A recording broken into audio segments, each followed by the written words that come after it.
नमस्कार दोस्तों, यदि आपके परिवार में कोई वरिष्ठ नागरिक है या आप खुद एक सीनियर सिटीजन हैं तो आज का वीडियो आपके लिए बहुत ही महत्वपूर्ण है।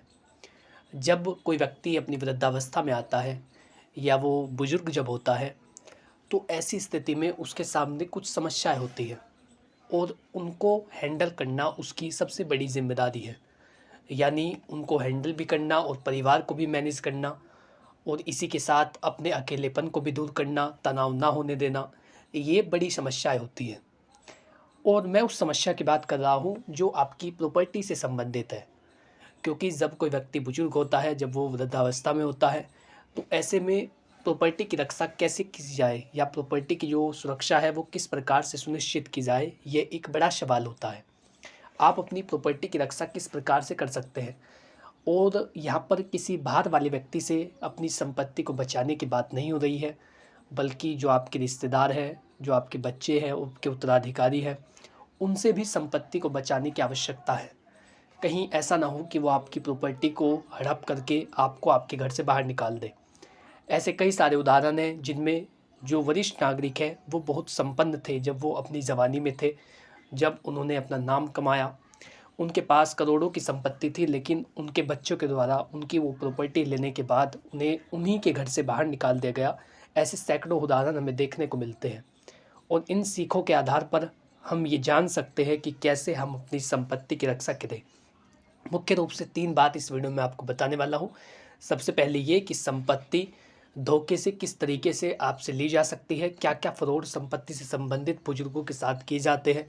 दूसरा ये कि माननीय सर्वोच्च न्यायालय ने किस प्रकार की अवधारणा दी है बुजुर्गों की संपत्ति को लेकर कि वो उसकी रक्षा कैसे कर सकते हैं। और तीसरा और बड़ा सवाल, संपत्ति सुरक्षित रखने के लिए आपको क्या करना होगा। ये जो 3 बड़े सवाल हैं, इनके जवाब आज की इस वीडियो में आपको देने वाला हूँ। विधिवार्ता की खास एपिसोड में आपका स्वागत है, जहाँ पर आज संपत्ति से संबंधित बुजुर्गों के सारे सवालों के जवाब इस वीडियो में दिए जाएंगे। यदि आप चैनल पर पहली बार आए हैं तो आपसे निवेदन है, आपसे गुजारिश है, आपसे आग्रह है कि इस चैनल को सब्सक्राइब कर ले, ताकि इसी प्रकार की जो महत्वपूर्ण वीडियो है, लीगल नॉलेज है, विधिक जानकारी है, आपके अधिकार है, जनरल गाइडेंस है, वो सभी चीज़ें आप तक बिल्कुल मुफ्त में पहुँच सके। दोस्तों, बात करते हैं सबसे पहले कि संपत्ति धोखे से कैसे, आपकी संपत्ति को धोखे से कब्जाया जा सकता है या किस प्रकार से उत्तराधिकारी के द्वारा या बाहर वाले व्यक्ति के द्वारा संपत्ति को हड़पा जा सकता है, ये जानना सबसे महत्वपूर्ण है। तो सबसे पहला तो इसमें होता है कि आपको सेवा का झांसा देकर संपत्ति आपसे ली जा सकती है। यानी बुजुर्गों की बात बताई जाती है कि आप प्रॉपर्टी का क्या करेंगे, इतनी ज़्यादा उम्र हो चुकी है, या फिर संपत्ति से संबंधित विवाद इतने ज़्यादा है, आप अपने जीते जी हमारे नाम ट्रांसफ़र कर दीजिए, हम आपकी देखभाल करेंगे, केयर करेंगे, सारी आवश्यकताओं की पूर्ति करेंगे। ये बात बुजुर्गों को पढ़ाकर उनकी संपत्ति को अपने नाम करा लेते हैं बच्चे या उत्तराधिकारी। तो सबसे पहला तो यही है कि आप कभी भी सेवा के झांसे में ना आए। पहले ये देखें कि आप जिसके नाम प्रॉपर्टी को कर रहे हैं, क्या वो वास्तव में आपकी सेवा करेगा या वो केवल संपत्ति के लिए आपसे जुड़ा हुआ है और संपत्ति जैसे उसके नाम आएगी वो आपका साथ छोड़ देगा। सबसे पहले तो इस बात को समझना बहुत ज़रूरी है। तो सेवा का झांसा देकर बच्चे या आपके उत्तराधिकारी, आपके वारिस आपसे आपकी संपत्ति को मांग सकते हैं। दूसरा है फर्जी दस्तावेज तैयार करके। कई बार ऐसा होता है कि आपसे साइन करा लिए जाते हैं बिना ये दिखाए कि वो कागज़ का किस चीज़ का है, किस बारे में है, किस संबंध में है, और आपसे साइन करा लिए जाते हैं। पता चलता है कि आपके अधिकार उस व्यक्ति के नाम पर ट्रांसफ़र हो चुके हैं। तो फर्जी दस्तावेजों के आधार पर भी संपत्ति आपसे ली जा सकती है। ये इसका दूसरा तरीका आमतौर पर लोगों के द्वारा अपनाया जाता है। तीसरा है मानसिक या शारीरिक दबाव डाल करके संपत्ति का त्याग करवा देना। यानी कोई बुजुर्ग, उसको इतना ज़्यादा प्रताड़ित किया जाए शारीरिक रूप से या मानसिक रूप से, या तो उसके इतने ज़्यादा ताने मारे जाए या फिर शारीरिक रूप से उसको चोट पहुंचाई जाए और इसलिए उसको इस स्थिति में डाल दिया जाए कि वो संपत्ति का त्याग कर दे। ऐसी भी स्थिति बुजुर्गों के साथ देखने में आती है। तो इसीलिए शारीरिक और मानसिक प्रताड़ना से बचना सबसे ज़्यादा ज़रूरी है। इसीलिए जब भी कुछ ऐसा किया जाए तो उसकी तुरंत शिकायत दर्ज करानी चाहिए, तुरंत कदम उठा लेना चाहिए। कई सारे बुजुर्ग ऐसा सोचते हैं कि छोटी बात है, परिवार की बात है, लेकिन वो छोटी छोटी बातें बड़ी हो जाती है और फिर आपको परेशान करती है, आपकी संपत्ति को हड़प लेती है। तो इसीलिए यदि छोटी बात भी कोई होती है तो उसके लिए सही व्यक्ति से सलाह लेना, सही व्यक्ति से परामर्श लेना उचित होता है। या कम से कम अपने किसी परिचित व्यक्ति को इसके बारे में बताना, ताकि किसी अन्य व्यक्ति को भी आपकी स्थिति का अंदाज़ा रहे। ऐसा नहीं है कि आपको ढिंढोरा पीटना है, बल्कि जो आपका परिचित व्यक्ति है कम से कम उसको इस बात को बता देना है कि आपके साथ कैसी स्थितियाँ की जा रही है। इसी के साथ अधिकार जमाकर उन्हें संपत्ति बेचने पर मजबूर किया जाता है। कई सारे बच्चे ऐसे हैं जो आपको कहेंगे कि हमने मकान में निर्माण कराया है, कंस्ट्रक्शन का कार्य करा है, इसीलिए हमारा भी अधिकार इस संपत्ति पर है। लेकिन ऐसा नहीं है। कई सारे बुजुर्गों को कहा जाता है कि आप हमारी संपत्ति, आप हमारी सहमति के बगैर प्रॉपर्टी को नहीं बेच सकते, बच्चे ऐसा कहते हैं। तो ऐसा भी ज़रूरी नहीं है। यदि वो आपकी सेल्फ एक्वायर प्रॉपर्टी है तो आपका अधिकार है। यदि वो आपकी स्वर्जित संपत्ति है तो केवल आपका अधिकार है कि आप किसको उसे देना चाहते हैं, किसको ट्रांसफ़र करना चाहते हैं, किसके नाम करना चाहते हैं, किसके गिफ्ट करना चाहते हैं। ये केवल आपका अधिकार है। कोई भी दूसरा व्यक्ति इसमें किसी प्रकार का क्लेम या कोई दावा नहीं कर सकता। इस बात को जितना जल्दी आप समझें उतना बेहतर होगा। तो ये कुछ तरीके हैं जिसके माध्यम से बुजुर्गों की संपत्ति उनसे ली जाती है या झांसा दे करके उनसे संपत्ति छीन ली जाती है। तो इन चारों ही चीज़ों से आपको अपने आप को बचाना है। अब दूसरे बिंदु पर आते हैं कि माननीय सर्वोच्च न्यायालय ने बुजुर्गों के विषय में और संपत्ति से संबंधित, संपत्ति से रिलेट करते हुए क्या बातें कह रखी है। सबसे पहले तो आपके पास भरण पोषण लेने का अधिकार होता है। भरण पोषण यानी मेंटेनेंस लेने का आपके पास अधिकार है। जो आपका वारिश है, आपके परिवार का सदस्य है, आपका बेटा है, बेटी है या फिर पोता पोती है, उनका ये अधिकार है कि वो आपको मेंटेन करे, आपकी जो बेसिक नीड्स है उनको पूरा करे। जो आम ज़रूरतें हैं, रहना, पीना, खाना, आवास की सुविधा, चिकित्सा सुविधा, दवाइयों का खर्चा, ये जो बुनियादी सुविधाएं हैं जिनके बगैर व्यक्ति का जीवन नहीं चल सकता, इन सुविधाओं को देने की बच्चों की जिम्मेदारी होती है कि वो बुजुर्गों को इन सुविधाओं को मुहैया कराए और उन्हें किसी भी प्रकार की ऐसी परेशानी ना होने दे ताकि वो जो बेसिक नीड्स हैं उनको वंचित रहे। इसीलिए बुजुर्गों की ये अधिकार है कि वो अपने बच्चों से मेंटेनेंस ले सकते हैं। यानी मेंटेनेंस लेने के लिए आपको प्रॉपर्टी को ट्रांसफ़र करने की आवश्यकता नहीं है। यदि बच्चा ये कह रहा है कि पहले संपत्ति दो उसके बाद में मेंटेन करूँगा, तो ऐसे में उसके खिलाफ कानूनी कार्रवाई, दंडात्मक कानूनी कार्रवाई कराई जा सकती है। बच्चे का ये कर्तव्य है, ये नैतिक कर्तव्य है कि वो अपने माता पिता की जिम्मेदारियों को उठाए, उनको पूरा करे, जो बेसिक नीड्स है, जो आम खर्चे हैं, उन सभी को पूरा करे, उनकी केयर करे, देखभाल करे और इसके बदले में आपको संपत्ति देने की आवश्यकता नहीं है। इस बात को आप समझ लीजिए। यानी यदि बच्चा आपसे ये कह रहा है कि पिताजी आप हमारे नाम ट्रांसफ़र कर दीजिए ये जो प्रॉपर्टी है और हम आपकी देखभाल करेंगे, मरते दम तक हम आपके साथ हैं, यदि आपने ये गलती कर दी तो उसके बाद आपका जीवन नर्क बन सकता है। इसके लिए हमेशा ध्यान रखिए कि प्रॉपर्टी को ट्रांसफ़र करने की आवश्यकता नहीं है यदि आप मेंटेनेंस लेना चाहते हैं, क्योंकि मेंटेनेंस लेना आपका अधिकार है और बच्चों पर ये कानूनी बंधन है कि उन्हें मेंटेनेंस देना होगा। यदि नहीं देते तो उल्टा उनकी संपत्ति जब्त कर ली जाएगी, उनकी यदि तनख्वाह उनको मिलती है, जो उनका वेतन है, उससे वो काट लिया जाएगा, लेकिन आपको मेंटेनेंस दिलाया जाएगा। दूसरा है संपत्ति वापस लेने का अधिकार। आपकी सुरक्षा के लिए जो कानून सबसे अधिक महत्वपूर्ण है, senior citizen act, the maintenance and welfare of parents and senior citizen act, उसके सेक्शन 23 के तहत ये प्रावधान किया गया है। यदि आपने धोखे से या फिर आपके बच्चों ने धोखे से आपसे संपत्ति वापस ले ली और ये कह कर के वापस ले ली कि हम आपकी देखभाल करेंगे, आपकी केयर करेंगे, आपकी बेसिक नीड्स को पूरा करेंगे, और आपने वो प्रॉपर्टी उनके नाम ट्रांसफ़र कर दी, तो ऐसे में उस ट्रांसफ़र डीड को कैंसिल कराया जा सकता है। ये सेक्शन 23 का प्रावधान है कि आपको वो संपत्ति वापस मिलेगी यदि आपने कंडीशनल गिफ्ट डीड के आधार पर उसको ट्रांसफ़र किया था। तो ये भी आपका अधिकार है कि आप अपनी प्रॉपर्टी को, अपनी संपत्ति को ऐसे उत्तराधिकारी से, ऐसे वारिस से वापस ले सकते हैं जो आपकी केयर नहीं कर रहा है, जो आपकी देखभाल नहीं कर रहा है। तो इस बात को भी आपको ध्यान रखना है कि संपत्ति को वापस लेने के लिए आपको उनके सामने गिड़गिड़ाने की आवश्यकता नहीं है, ना ही उनसे भीख मांगने की आवश्यकता है। आपको केवल कानून का सहारा लेना है, सेक्शन 23 का लाभ लेना है और वो प्रॉपर्टी आपको वापस मिल जाएगी। इसी के साथ आपके पास होता है वसीयत करने का अधिकार। जो आपने अपनी संपत्ति जीवन भर की कमाई से इकट्ठा की है उस पर केवल आपका हक है, और यदि आप चाहते हैं आपकी प्रॉपर्टी आपके वारिस के नाम जाए, हो सकता है कि एक बेटा आपकी देखभाल करता है, केयर करता है, लेकिन दूसरा नहीं करता, दूसरा आपके साथ मारपीट करता है, तो आप अपने एक बेटे को अपनी संपत्ति को दे सकते हैं। इसके लिए आपको एक विल बनानी होगी, एक वसीयत करनी होगी। वसीयत उस दस्तावेज़ को कहते हैं जिसमें एक व्यक्ति अपने जीते जी इस बात को बताता है, इस बात का उल्लेख देता है कि उसकी प्रॉपर्टी, उसकी संपत्ति, उसका बैंक बैलेंस किस व्यक्ति के नाम दिया जाएगा जब उसकी डेथ हो जाएगी।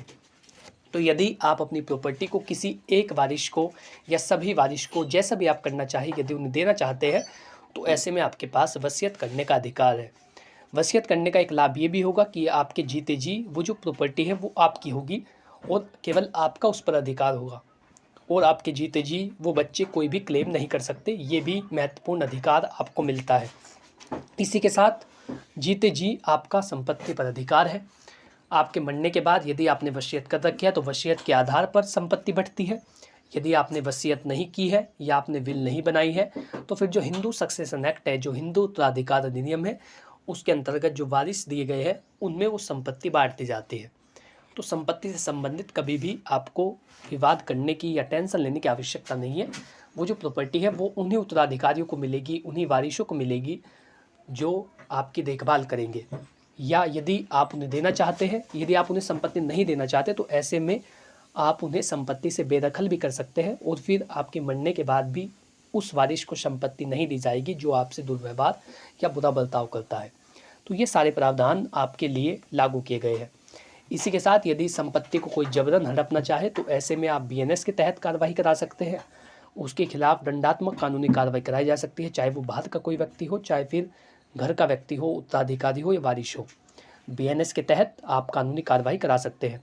तीसरा है संपत्ति सुरक्षित रखने के लिए आपको क्या करना चाहिए। वीडियो का महत्वपूर्ण बिंदु कि आप यदि अपनी प्रॉपर्टी की हिफाजत करना चाहते हैं, अपनी प्रॉपर्टी को बचाए रखना चाहते हैं, तो ऐसे में आप क्या करें। सबसे पहले इसमें आपको ध्यान करना है कि आपको जब भी आप अपनी प्रॉपर्टी को ट्रांसफ़र करने की सोचते हैं तो उसे नाम करने से पहले 100 बार सोचना है। यदि आप अपनी प्रॉपर्टी को, संपत्ति को किसी वारिस के नाम ट्रांसफ़र करना चाहते हैं तो पहले सोचिए, पहले इस बात का जो है विचार कीजिए कि आप जिसके नाम प्रॉपर्टी ट्रांसफ़र कर रहे हैं क्या वो आपकी देखभाल करेगा, क्या आपकी बेसिक नीड्स को पूरा करेगा, या अपने बेटे या बेटी होने का फ़र्ज़ अदा करेगा, उनको निभाएगा। यदि आपको ऐसा लग रहा है तभी जाकर आप उनके नाम प्रॉपर्टी को ट्रांसफ़र करें। बेवजह इसके झंझट में ना पड़े, क्योंकि आपके मरने के बाद वैसे भी वो प्रॉपर्टी उन्हीं को मिलेगी, लेकिन यदि जीते जी आपने दे दी तो ऐसे में आपके साथ बुरा बर्ताव हो सकता है। और आप वसीयत बनाएं। यदि आप चाहते हैं कि एक को दी जाए दूसरे को ना दी जाए तो उसके लिए आपको वसीयत बनानी चाहिए। एक वसीयत, एक लीगल विल बनाइए, सारी आवश्यकताओं की जो पूर्ति करती हो और वारिसों के बारे में, संपत्ति के बारे में जो विवरण देती हो, आपको वो विल बनानी चाहिए और उसको रजिस्टर्ड कराइए। यदि आपको लग रहा है कि वारिस विवाद खड़ा कर सकते हैं तो उसको रजिस्टर्ड कराना भी आवश्यक होता है। इसी के साथ संपत्ति देने से पहले सेवा शर्त डालें। ये सबसे महत्वपूर्ण बिंदु है जो आज के बुजुर्गों को समझना चाहिए।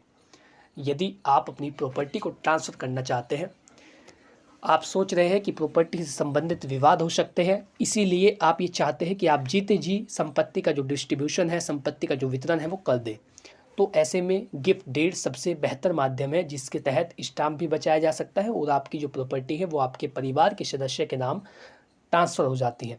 लेकिन गिफ्ट डीड करने से पहले आपको ये ध्यान रखना है कि आपको उसमें कंडीशनों को मेंशन कराना है। एक कंडीशनल गिफ्ट डीड बनानी है, शर्तों पर जो आधारित होगी वो गिफ्ट डीड बनानी है, ताकि यदि बच्चा आपकी केयर भी नहीं करता, आपकी देखभाल नहीं करता, तो आप उससे वो प्रॉपर्टी वापस ले सके। लेकिन यदि आप कंडीशनों को मेंशन कराना भूल गए या आपने जो सेक्शन 23 है उसके प्रावधान गिफ्ट डीड में मेंशन नहीं कराए, तो फिर जो प्रॉपर्टी है वो आपको नहीं मिलेगी। सुदेश शिकारा वर्ष सिद्धमती देवी की जजमेंट में माननीय सर्वोच्च न्यायालय ने कहा है कि यदि आपने अपनी प्रॉपर्टी का ट्रांसफ़र करते समय कंडीशनों को मेंशन नहीं कराया है तो ऐसे में वो प्रॉपर्टी आपको वापस नहीं मिलेगी। इसीलिए हमेशा ध्यान रखिए, जब भी आप प्रॉपर्टी को ट्रांसफ़र कर रहे हो तो इस बात का बिल्कुल ध्यान रखिए, अपने मस्तिष्क में इस बात को बिठा लीजिए कि जब भी आप प्रॉपर्टी को ट्रांसफ़र करेंगे तो उसमें कंडीशन मेंशन कराएंगे। कंडीशन मेंशन किए बिना प्रॉपर्टी को ट्रांसफ़र करना बेवकूफ़ी है और बच्चे आपके साथ दुर्व्यवहार कर सकते हैं। कंडीशनों को मेंशन कराना बहुत ही अनिवार्य है, बहुत ही ज़रूरी है। इसी के साथ यदि कोई ज़बरदस्ती कब्जा करने की कोशिश करे, यदि कोई व्यक्ति ऐसा चाह रहा हो कि वो ज़बरदस्ती आपकी प्रॉपर्टी को हड़प लेगा, ज़बरदस्ती उस पर कब्जा कर लेगा, चाहे वो परिवार का सदस्य हो या फिर कोई उत्तराधिकारी हो, तो तुरंत शिकायत दर्ज कराएं। या तो आप वरिष्ठ नागरिक हेल्पलाइन पर कॉल करके दर्ज करा सकते हैं 14567 पर कॉल करके, या फिर आप पुलिस के हेल्पलाइन नंबर 112 पर कॉल करके शिकायत दर्ज करा सकते हैं, या फिर आप स्थानीय पुलिस स्टेशन में जा सकते हैं। कहने का अर्थ है, जब भी कोई व्यक्ति बिना किसी अधिकार के संपत्ति पर कब्जा करने की कोशिश करे या घर को खाली ना करे, तो तुरंत प्रशासन की मदद लेना ज़रूरी होता है। इस बात का ध्यान रखिए और तुरंत शिकायत आपको दर्ज करानी है, तुरंत आपको रिस्पॉन्स मिलेगा। क्योंकि जो सीनियर सिटीजन ट्रिब्यूनल है, जो आपके लिए विशेष रूप से एक न्यायाधिकरण बनाया गया है, उसमें मामला इतना लंबा नहीं चलाया जाता और विदिन 2 मंथ्स, जो 2 महीने का समय है, उसके तहत ही फैसला कर दिया जाता है। 3 महीने के अंदर, मैक्सिमम 3 महीने के अंदर सीनियर सिटीजन ट्रिब्यूनल वरिष्ठ नागरिकों के जो मामले हैं उनका निस्तारण कर देती है। तो इस बात का आपको ध्यान रखना है और अपनी प्रॉपर्टी की हिफाजत करनी है, उनकी सुरक्षा करनी है। इस वीडियो का मकसद किसी भी बच्चे के अधिकारों को हनन करना नहीं है या फिर उनके अधिकारों को छीनना नहीं है, लेकिन बुजुर्गों के अधिकारों की याद दिलाना है। क्योंकि बच्चों की गलती होती है कि वो अपने माता पिता की केयर नहीं करते या फिर उनसे उनकी संपत्ति को छीन लेते हैं, और ऐसी घटनाएं काफ़ी ज़्यादा देखी जा रही है। तो वीडियो का मकसद केवल इतना है कि बुजुर्ग व्यक्ति अपने अधिकारों को जाने और बच्चे भी इस बात को समझने का प्रयास करें कि ये केवल कानूनी बंधन नहीं है कि आप अपने माता पिता को मेंटेन करें, बल्कि ये आपका नैतिक कर्तव्य है, आपकी जिम्मेदारी है। जिस प्रकार से आपके माता पिता ने आपको पाल पोस कर बड़ा किया है, आपकी जिम्मेदारी है कि आप बुढ़ापे में उनका सहारा बने, ना कि केवल उनकी संपत्ति को हड़पे। तो इस बात का आपको ध्यान रखना है। यदि दोनों अपने कर्तव्यों को समझे, अपनी जिम्मेदारियों को समझे, तो विवाद होने की संभावना खत्म हो जाती है। तो आशा करता हूँ कि जानकारी आपको अच्छी लगी होगी और आप लोग समझ पाए होंगे कि किस प्रकार से बुजुर्ग व्यक्ति अपनी संपत्ति की रक्षा कर सकता है, क्या क्या सावधानियाँ उसको बरतनी है। किसी भी कोरे कागज़ पर साइन नहीं करने हैं, अपनी प्रॉपर्टी को बिना सोचे समझे ट्रांसफ़र नहीं करना है, और यदि गिफ्ट डीड करनी है तो कंडीशनल करनी है, और यदि गिफ्ट डीड नहीं करनी है तो वसीयत करनी है। वसीयत करनी है तो उसको रजिस्टर्ड कराना है, ताकि जो असली उत्तराधिकारी है, जो लीगल हेयर है, उस तक वो संपत्ति पहुँच सके। तो ये वो महत्वपूर्ण जानकारी थी जिसके माध्यम से मैंने आपको तीनों बिंदु बहुत ही विस्तार से बताए कि आपको क्या क्या सावधानियां बरतनी है। माननीय सर्वोच्च न्यायालय ने संपत्ति से संबंधित बुजुर्गों के लिए क्या बात कही है और संपत्ति सुरक्षित रखने के लिए आप क्या कर सकते हैं। तो और इसी के साथ मैं आपको एक और सुझाव देना चाहूँगा कि आप अपने फ़ोन में हेल्पलाइन नंबरों को सेव करके रखिए। एक तो स्थानीय जो थाना है उसका नंबर ले लीजिए, या फिर जो डॉक्टर है एक उसका नंबर ले लीजिए, जो वरिष्ठ नागरिक हेल्पलाइन है उसका नंबर सेव करके रखिए, जो पुलिस हेल्पलाइन है उसका नंबर सेव करके रखिए, और एक परिचित व्यक्ति, एक विश्वसनीय व्यक्ति का। ये जो चीज़ें हैं ये आपको विवाद से बचाती है, और यदि किसी प्रकार का कोई डिस्प्यूट होता है या लड़ाई झगड़ा होता है तो ऐसे में आपकी मदद के लिए पहुंच सकते हैं। ये जो बात मैंने आपको बताई, तो इस चीज़ों को, सावधानियों को बरतिए ताकि आप अपने जीवन को बेहतर बना सके, प्रॉपर्टी की भी रक्षा कर सके, बच्चों के भी अधिकारों को समझ सके, और जो बच्चे हैं वो अपने कर्तव्यों को जान सके, ताकि बुजुर्गों की रक्षा सुनिश्चित की जा सके। Thank you for watching this video. अपना कीमती समय देने के लिए धन्यवाद।